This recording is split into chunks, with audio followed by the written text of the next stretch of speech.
Yo, yo, yo, yo, yo. What's up? What's up? Hello, everyone. Welcome to episode 50 of Let's Keep Talking.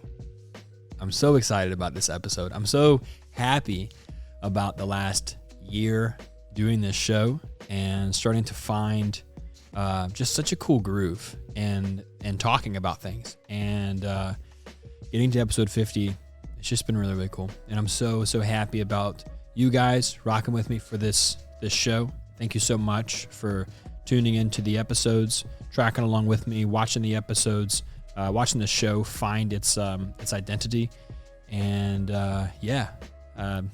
cheers to the next 50 episodes. May they be very, very beneficial for you, the listener. And I hope to really begin to create even more of a community and a connection with you guys through these episodes. The episodes now will continue to be more and more about lessons and topics about emotional development and emotional health, more so catered to my gentlemen. I feel like that can best serve you guys in that capacity, sharing what I've learned as a man in my relationships with my family, my romantic relationships, my work and business.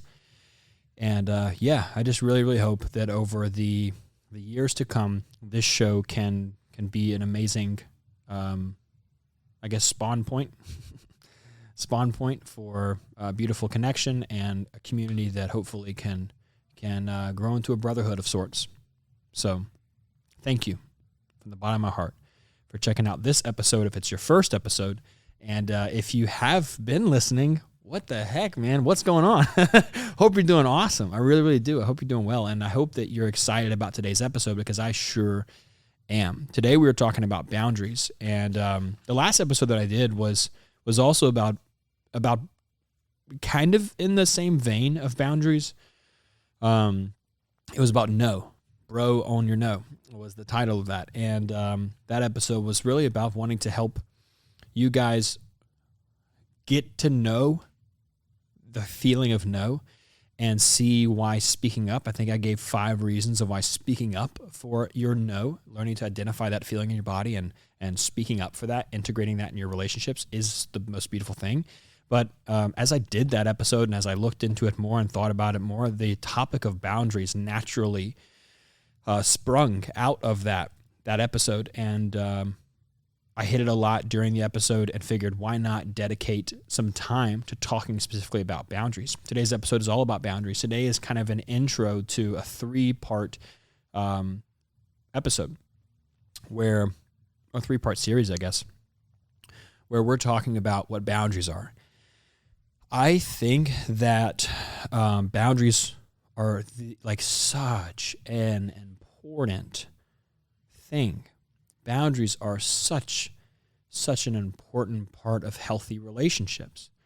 I'd say everyone has been in relationships that have been boundaryless in some capacity, whether that's with your family, with your parents, with your romantic partners, with your friendships, with your coworkers. I think everyone has had an experience of the yuckiness, the codependency, the manipulation, the frustration, the anger. I mean, the worst version of ourselves gets brought out in a boundaryless relationship. And it's just not fun. It's just not fun. It's not good for us. It's not good for those around us. If our duty as humans is to love and connect to the people that we interact with and to be respectful and to make sure that we're respected and to ensure we respect other people, boundaries are the thing that will allow that to happen. Boundaries are. They really are. We're going to talk about boundaries today. What I'm going to do is go through what I've listed out to be the 6 basic boundaries.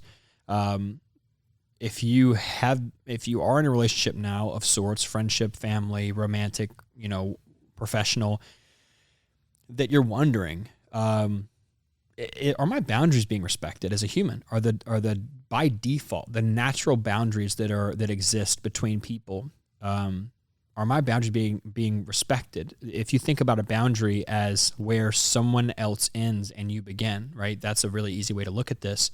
I feel very encroached by this person, by their behavior. I feel even disrespected. I feel even used or manipulated in this relationship. I feel like I'm being owned. I feel like I'm being walked over. I feel like I'm being disrespected. I feel like I'm being manipulated.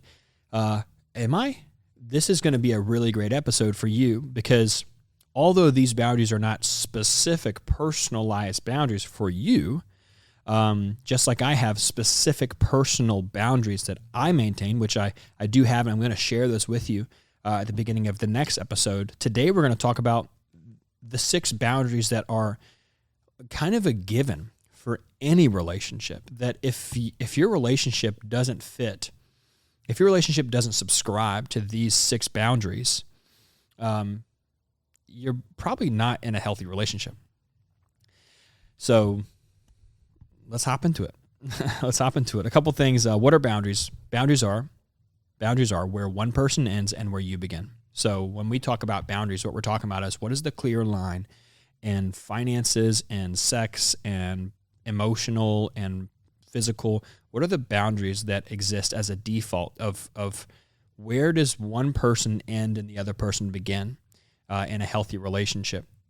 Boundaries are like a line and like a property line to not be trespassed. That's a great way to think about a boundary. When you think about a boundary, think about it like a boundary is a line not to be crossed. It's a property line.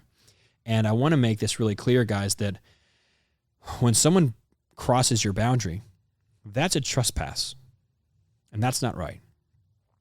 It's the boundary crosser that is in the wrong here. It's not you for having boundaries. It's never your wrong for having a boundary. It's always the person who's crossing it. Now if you don't like someone's boundaries and you cross them because you disagree with them, that's on you. You shouldn't do that. That's not right. If someone has boundaries you don't agree with, that's sorry, man. Like, you got to decide if you want to stick around and move on. That's the beginning of a very unhealthy relationship, when we don't agree with people's boundaries and we stay around anyways. Disrespectful, resentment, or disrespect and resentment definitely begin to fester in those kind of relationships. But boundaries are also really hard. So a lot of love and a lot of tenderness and a lot of respect to you listening to this, a lot of respect to myself as I've worked to integrate boundaries into my life in a healthy way. Boundaries are really tough. Boundaries are really tough because you love the people in your life. You love them. You do. You love your family. You love your brother. You love your father, your mother, your sister, your coworkers. You love them, and you want them to be close to you. We don't want to be abandoned as people. We thrive on relationships. And, setting a boundary can feel like opening the possibility that someone leaves you. But I promise you this, and then we'll hop into these 6 boundaries today. We'll talk about the basic boundaries. I promise you this, that my experience in setting boundaries, though has been difficult and painful with some people, professionally specifically has been difficult. It has cultivated a level of self-respect for me, and has cultivated a respect for other people that has been radical, man. I mean, it's been awesome. So even if you look at your life right now and you go, oof, this boundary conversation is enticing. It's interesting. I'm interested in hearing about it, but I don't know if I'm ready to really hold the stethoscope up to my relationship and see how healthy we are. That's okay. Give yourself some space, man. I mean, take the time you need between learning about what healthy functioning relationships look like and beginning to shape your life to mirror that. It's okay to take time. But today I just want to give you the 6 ways, or the 6 boundaries that exist in a healthy relationship. Break those down a little bit to you. And I hope it's really great. So let's hop into this thing. The basic boundaries. There are 6 basic boundaries that exist in a healthy relationship. And those are emotional, financial, time, intellectual, physical, and sexual. Let's start off with the first one, emotional.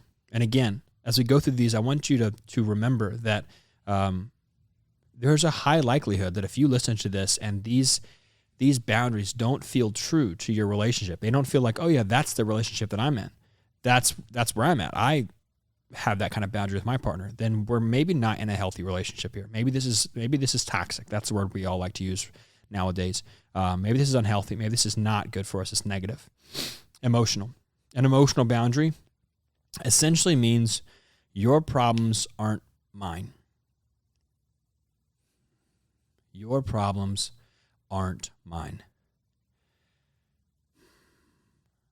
I want to preface these boundaries by saying boundaries are very important that you see them as obligations or responsibilities. It's not that your problems or your time or your lack of money, whatever, it's not my problem and I can give a shit. It's not about that. It's saying that my desire to assist you with easing the burden of your emotional pain is out of the goodness of my heart. It's out of my desire to love you and connect with you and support you. But you don't have ownership or rights to my resources, be it emotional availability, physical availability, sexual availability, time constraints or time availability, financial resources. This is where relationships get murky, is when there's not boundaries. Not saying that we're not willing to help one another, but a boundary means that is your time, your emotional availability, your willingness to pick up the burdens in my life. If I respect you, I realize and I recognize that those are all out of your own initiation to step in. If you desire to help me, then you move in to help me. I'm not going to expect that you should help me because you're my partner or my friend or what have you. So these 6 are going to sound a little tough, but I want you to know that, and I subscribe to these. These are boundaries that I support. Mine are a little bit personalized past this, but for me, these reign true. And they sound harsh, but it's that when people expect you to give, that's when the devil creeps in. That's when hell starts coming out. It's when they know that it's not your responsibility to step in and solve their life. That's when you're actually able to support people and love people and come to their aid out of the goodness of your heart, not out of expectation. Emotional boundaries. Your problems aren't my problems. Everybody is a human struggling against the weight of existence. Being alive is tough.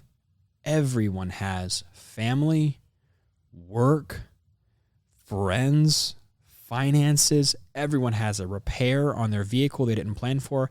Everybody has coworkers that are pushing deadlines that they should be responsible for. Everybody has friends that are inconsistent and unloving. Everyone has people that in their past resurface and cause emotional pain. Guys, this life is an experience of resistance passing through us, of difficulty passing through us, and us widening and stretching and shaping and being with the difficulty that life presents us. The responsibility of being an adult is to practice radical acceptance of the pain and difficulty of the life that you have, that's yours. An emotional boundary says your problems aren't mine. What this pretty much means is that the difficulty and emotional burdens in your life, whatever they are yours. They're yours to deal with. They're your responsibility. They have your name on them. Your family issues, the past relationship issues, the complications at work, those are yours. And I, as a person in relationship with you, we could just use romantic relationships for a very easy to relate example. I didn't sign up to shoulder your burden of your life. That's you. Again, I can step in to help. And that's where you have reciprocity and generosity and love and beautiful, beautiful qualities of supporting and loving. But that only happens when the person that you're with understands that your help, your aid, your presence, your availability, your processing emotional problems, it's not a given. It's when someone sits down and begins to throw their problems on you. If you want a very real example, if someone sits down and begins to throw their problems at you, on you, so that you can process them, so that you can make sense of them. They throw their homework, their life homework on you so that you can do them. That's not right. It's not right. Hey, would you mind helping me out with this piece of homework I have when you have time? Do you have time? You don't have time. Okay, that's fine. We'll do it later. Would you mind giving me some assistance? You're really good with this type of problem. Would you mind helping me? That is a healthy request for someone to help you with something that's your responsibility. And again, boundaries go both ways. So we're not expecting our partner to step in to solve our emotional problems, our life problems, and we're not expected by them to do the exact same thing. That's an emotional boundary. That's number one. The second one, finances, financial boundaries. In short, means my money isn't yours. Money is where the devil creeps in. Money is where the devil creeps in, man. You got to have the money. You got to have the money straight. And this one is pretty straightforward. You're not having money for this event, for those tickets, for that pair of shoes, that shirt. You don't get paid till Friday. Dude, it's totally cool to help your friend out. It's totally cool to help your friend out. But it's when someone asks you for money they don't have, because they don't get paid till Friday. Well, it's because they spent the money. It's not that they don't get paid till Friday. They got paid last Friday. What'd you do with it? If they ask you for money to float them some cash so they can buy something, it's totally up to you to be like, no, I don't feel like it. Or, yeah, I'm totally down. But the request should be not out of a codependent, I might be using that word incorrectly, but in my mind, I think codependent, like, you should do this for me because we're in a relationship. My girlfriend's money is her money. And if she decides to be helpful to me, that's awesome. But if she doesn't, I'm not going to be upset with her. And that's where it gets dark, is where when we get upset with other people for not stepping in to solve our problems, and those can be financial. The third one, time. Time is money. Okay, time is money. So you do the math. This is a big one. Time. It's entitlement. That's the thing that comes to mind. It's entitlement. It's the way that we feel about our entitlement to the time of those. For some reason, we tend to, as humans, when we connect with other people romantically, in a family, coworker, whatever, there's a part of us that likes to mesh with them to the point where we forget that there are boundaries. We forget that just because we live together, just because we're romantic, just because we're partners or best friends or coworkers or brothers or friends, or just because we are in such close relationship doesn't mean that we've lost our boundaries. When you're separate from someone, it's very easy to see your boundaries. When you get close to them, that's when it starts to get a little blurry. And that's what this episode's about. Time is a huge boundary.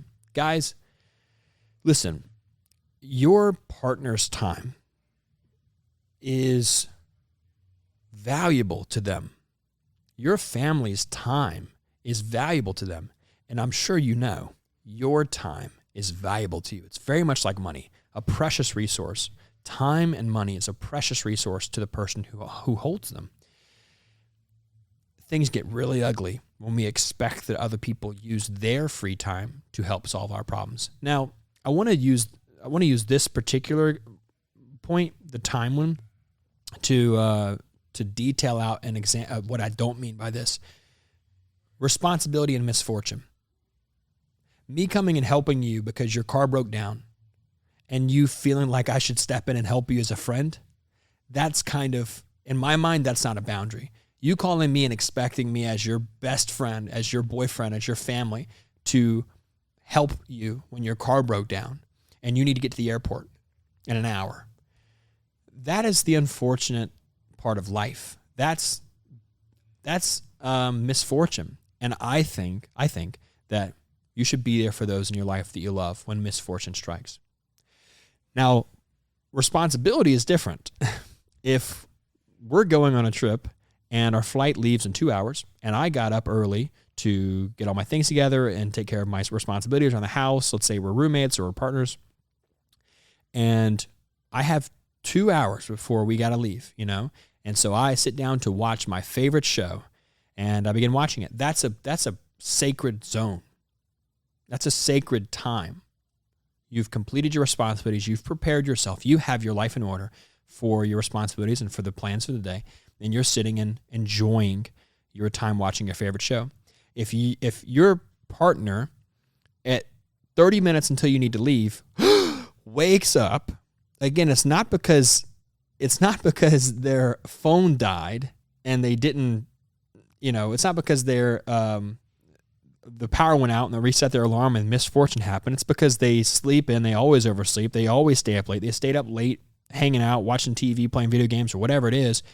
It's their responsibility to get up on time and make sure they have all the things together. I don't know what you need to pack. I'm not your mom. I'm not your dad. I don't know what you need to pack. I just know we're leaving at 12 o'clock and You just got up 30 minutes before we need to leave. Maybe you're ready. I don't know. It's not my responsibility. At that point, if that person begins to get up and say, will you help me? Where are my shoes? Where's my stuff? And you go, I don't know. I haven't seen them. Will you get off the couch and help me? Will you do something?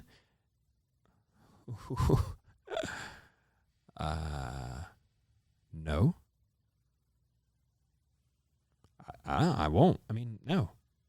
We leave at 12 o'clock, and whatever you have with you, we leave with it. It's not my and definitely am I not going to help you with that kind of demand. If someone demands that you help them when their lack of responsibility has put them in a pickle, I don't know about that. My dad always said, a lack of planning on your behalf doesn't constitute an emergency on my behalf. And to my boy JG, I love you very much. Thank you for that wisdom. Thank you for that wisdom.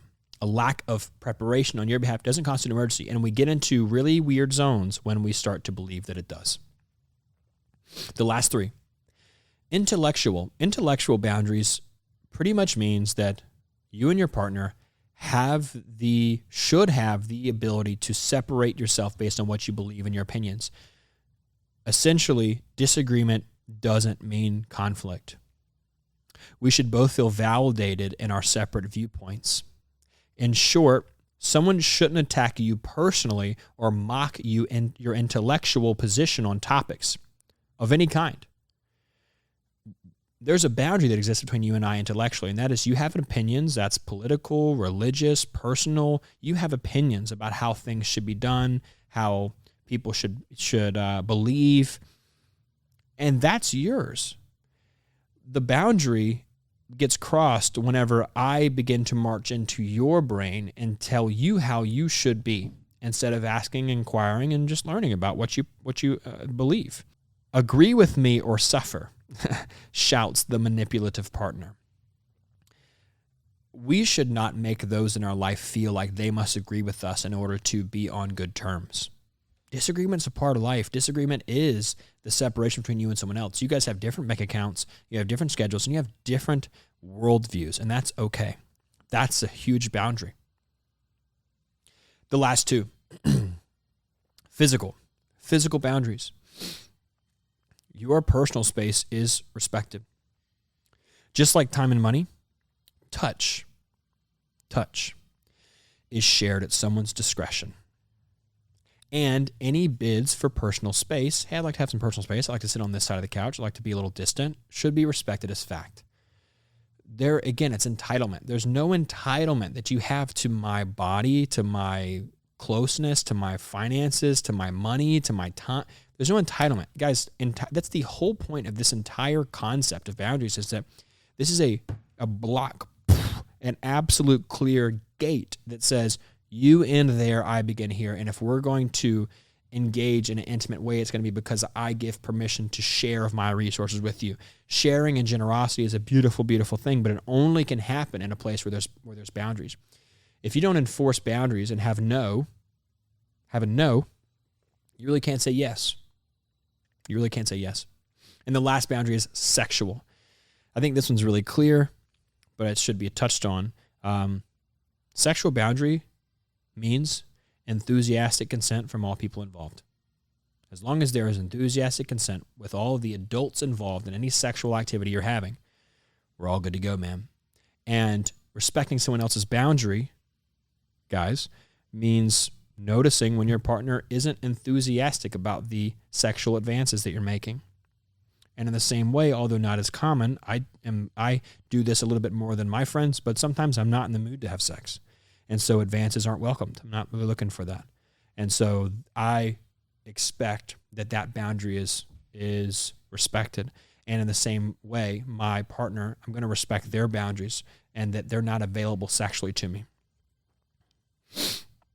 These 6 boundaries are essentially, and please go back and listen to them, hold them against your relationship, see what you think about them, see how you grade your relationships in your life, the closest few in your life with these boundaries of emotional, financial, time, intellectual, physical, and sexual boundaries. And ask yourself, am I being treated as a separate person in my relationships and being respected as so? More personalized boundaries from these are awesome. And we're going to talk in the next episode about how to find and strengthen more personalized boundaries. But that's the cherry on top. Personalized needs a little bit more is the cherry on top. The right out the gate is to understand the boundaries that exist in our life with others as a default are the ones we just talked about. A couple prompts for you, because I'm going to start off the next episode with sharing my few boundaries that I have that are personal to me. I want to give you a couple prompts if you're going to prepare for the next episode by preparing your personal boundaries in addition to these. Here's a couple questions. Take the time to sit down with yourself and ask yourself, what is important to me? Where do I want to be in 1, 5, or even 10 years, if you can look out that far? What's important to me at this season of my life? These are great questions to spark ideas for boundaries. And what do I look for in a partner in this time? What do I need from a partner in this time? What do I require in relationships with others to maintain my stability and happiness? What do I prefer in relationships? These are all great questions to consider when you're thinking about, boundaries. I got the basic 6. Here's how I feel about those. But I'm an individual and I might have a couple of my own. Boundaries are a clear individual identity, and they're a beautiful thing that start with self-awareness. Next episode, we're going to talk about how to strengthen those boundaries. And then the third episode, we'll talk about how to defend them, because in real life, it's not setting the boundary that gets the win. It's the defense against the unraveling that typically happens after you set a boundary with someone that is used to not having boundaries in their life. Setting a boundary with someone who's not used to having boundaries set can get a little explosive, and I want to help you by understanding how to navigate those situations from a place in your heart, how to navigate those from a deep place of knowing how people should be treated in those moments of conflict, not of a strategy of what to say. I want to equip you with an understanding, not a strategy, if that makes sense. So I'm going to start off the next episode with telling you my personal boundaries, and I hope that by that time you've had time to look into these, see which ones fit, hold them close to your heart, see which ones you really like, and find some personal ones of your own. This has been episode 50 of Let's Keep Talking. I thoroughly enjoyed this episode. I hope it's been helpful for you. Please don't forget to rate the show. It sure helps me so much, and I will see you next Monday.